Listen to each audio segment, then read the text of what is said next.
Hello and welcome to the All Rookie Podcast. This is my first video for the pod. The pod's been going on all 2021 to 2022 season for our rookies. And if you don't know, if it's your first time listening, I'm your host, William Harris, at William is Bill. Check me out on Twitter. I came up with this idea for a podcast to follow the rookies throughout their season because there's so much traction, information. Everyone's all enamored with the rookies during the draft season and once they're drafted. In the summer league, everything. And because they're really important for, if you're just a fan of a team, rookies can come in, help your team win. Otherwise, if you're playing in fantasy, especially dynasty leagues, rookies are super important. So, but after the draft is done and the rookies on the team, all those rookies that you care so much about are just kind of forgotten about. So with the All Rookie Podcast, we follow the rookies all season long and, give you all the good information. Guys like Herb Jones that you may not hear too much about, Trey Mann, Miles McBride, informative guys that are in the G League as well. I still keep up with them all season long. So that's a little bit about what the All Rookie Podcast is about. And in today's show, the season just wrapped a couple of days ago. We're in the play-in scenario right now. Playoffs beginning shortly. I am going to go over my rookies of the year. Well, who will be the rookie of the year? As you know, we have three main contenders: Cade Cunningham, Scottie Barnes, and Evan Mobley. And the fourth option is a little bit of a cliff after that. There are probably six guys that I'm debating getting in that first team all rookie team. But as far as rookie of the year, those three take the cake. If I want to give a little bit of honorable mention, I'll say, as I mentioned earlier, Herb Jones, incredible rookie season out of nowhere. Jalen Green came on late, but he really turned it on, had multiple 30-point games in a row, ended the season with a 41-point performance. Josh Giddey, in my opinion, he came out of nowhere. Not that he came out of nowhere, but I had very low expectations for him. I thought he was a terrible draft pick, but he's, played incredible, had multiple triple doubles. And before he got hurt, he was pushing his way into that rookie of the year conversation. And last but not least, I'll say Franz Wagner. Very steady, slow and steady, almost won the race. Franz Wagner played really well for an Orlando Magic team that needed him to play well. Let's just say that. So now let's get into my breakdown of the top three rookies of the year, and I'll end it all with my rookie of the year. Let's start with the first pick. Cade Cunningham, first pick in the draft. Went to the Detroit Pistons, of course. He averaged in his rookie season 17.4 points per game, 5.5 rebounds per game, 5.5 assists per game, 1.2 steals per game, 0.7 blocks per game, and 3.7 turnovers per game.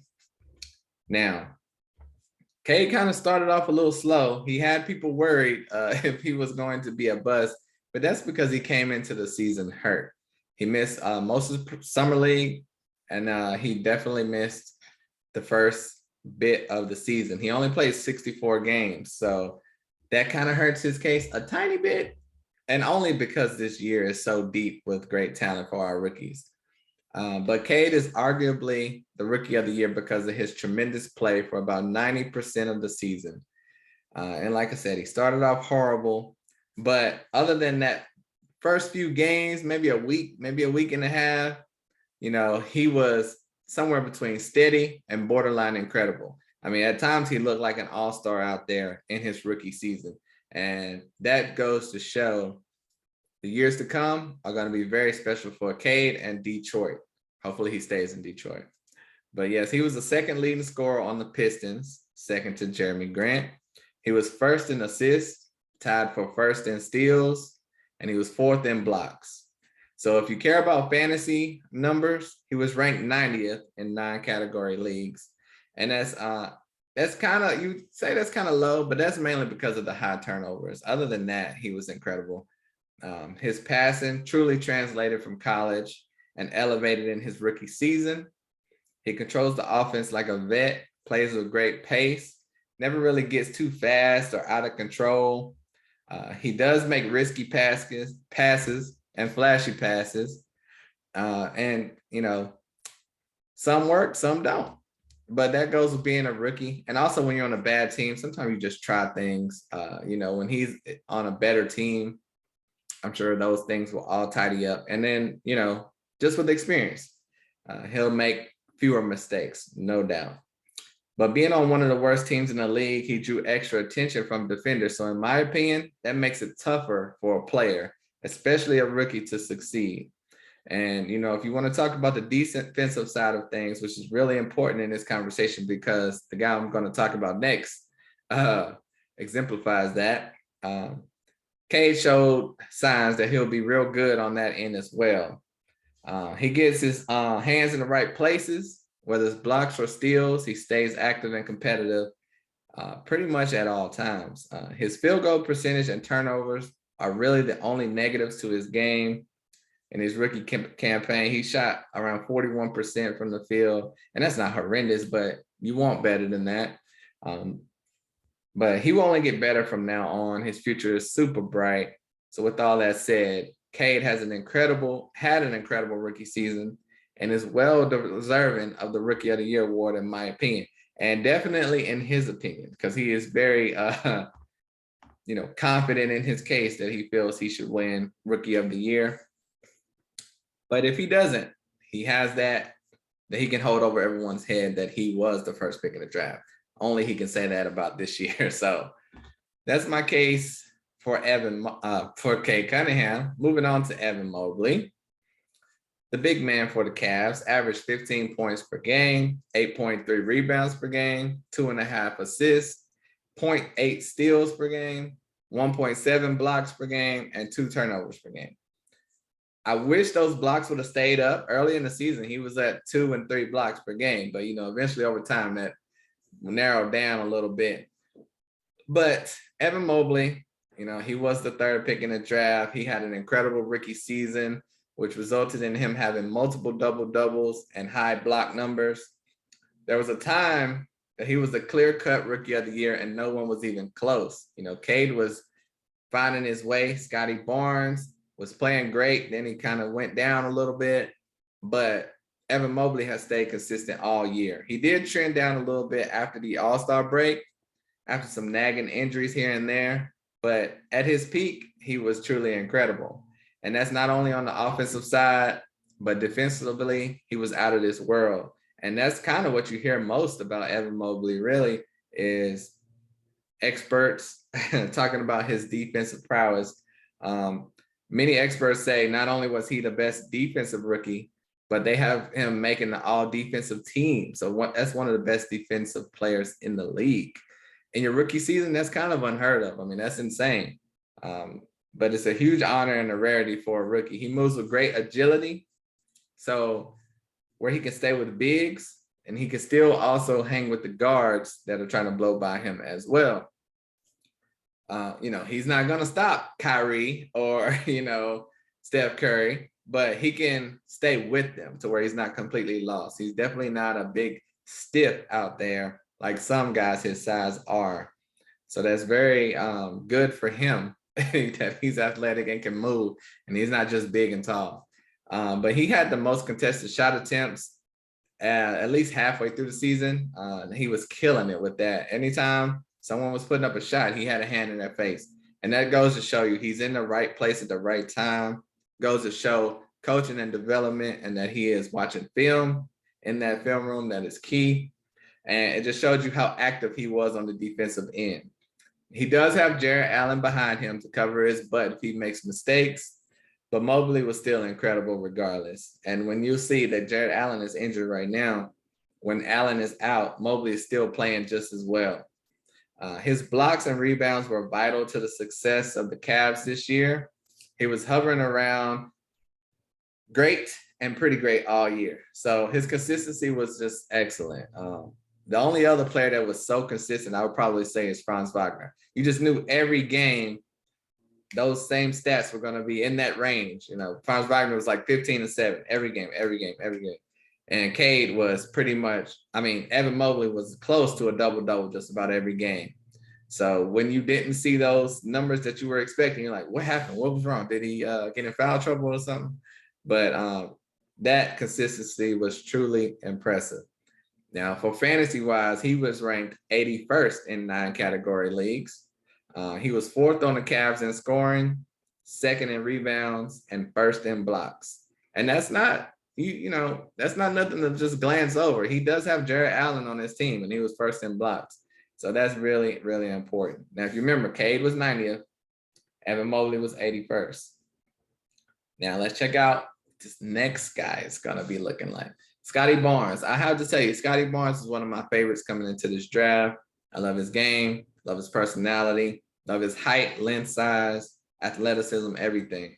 Coming out of Florida State, his numbers were not great, but I saw the potential in him. If you go back and look at the All Rookie podcast, my podcast, at William Isbell, you will see that I said Scottie Barnes has the most potential to be Giannis Antetokounmpo-like. Yes, I said that. I said it at the time. A lot of people just was like, what is he talking about? What is up with these grandiose comparisons? But I truly saw Giannis in Scottie's game. All he had to do was keep working on it and improving. And in my opinion, maybe 3 years or so, he was going to be playing to where you could see Giannis like stuff. Not MVP Giannis, but like, oh, snap, he's good. He's got the length, size, whatever to be Giannis. I had no idea he would display that in year 1. That is incredible. His defense is up there. His offense was up there, which surprised a lot of people. He was just pulling up, taking jump shots. It's like, what is up with Scottie Barnes? The Raptors clearly had a lot of confidence in him, made him feel confident in himself. And Scottie Barnes had a great rookie season. For the Raptors, he averaged 15.3 points per game, 7.5 rebounds per game, 3.5 assists, 1.1 steals, 0.7 blocks, 1.8 turnovers. Now, we were talking about that fantasy. Cade was ranked 90th, Evan Mobley, 81st. Scottie Barnes was ranked 66th in fantasy leagues. If that matters to you, it probably doesn't to the Rookie of the Year voters.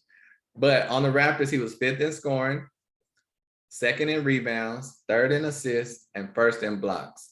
He fit in perfect with this Raptors team. A lot of people were worried. They were like, yeah, while Pascal Siakam is out because he missed the first few months, Scottie should be able to fit in well, fit with the team, mesh, not, cause any problems. But when Siakam came back, a lot of people thought, okay, Siakam's back, Scottie Barnes go back to the bench and develop.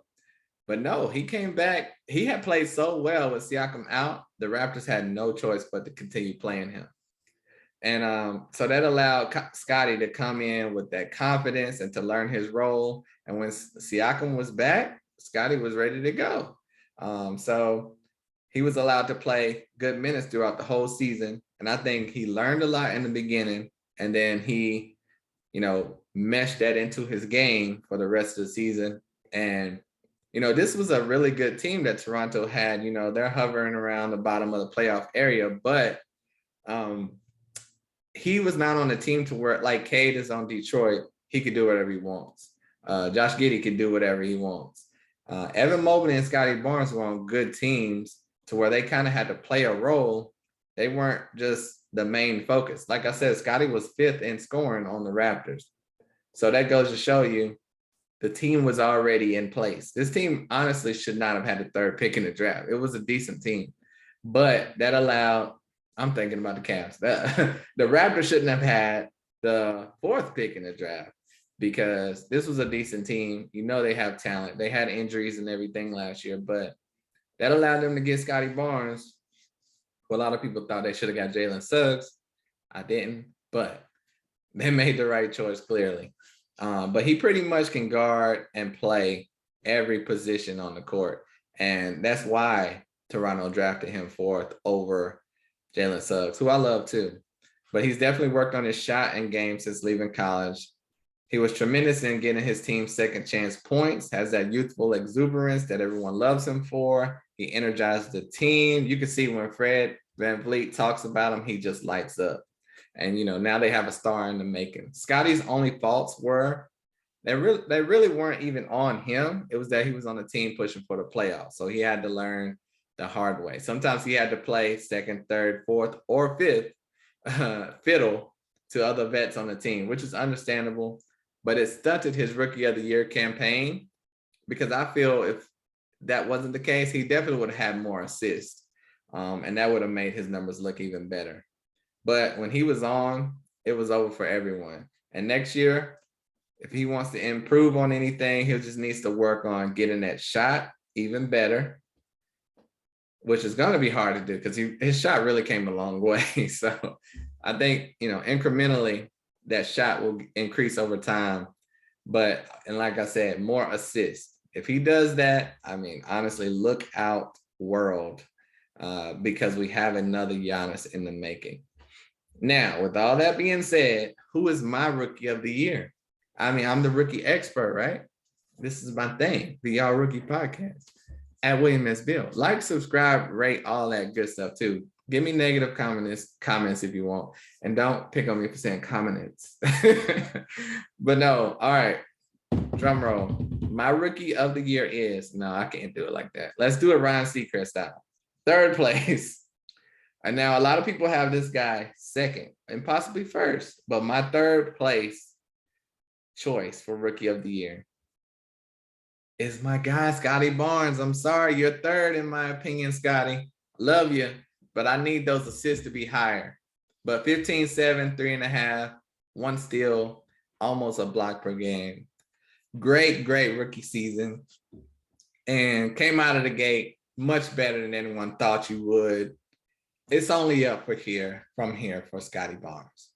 Now, drum roll once again. Who will be my Rookie of the Year? Is it Cade Cunningham? Is it Evan Mobley? Dun, dun, dun, dun, dun. Second place is Cade Cunningham. So that leaves Evan Mobley as my Rookie of the Year. This was a really tough decision for me. I'm getting choked up over it.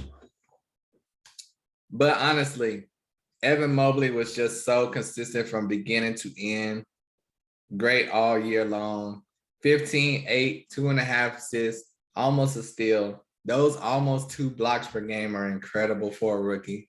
His defense was out of this world.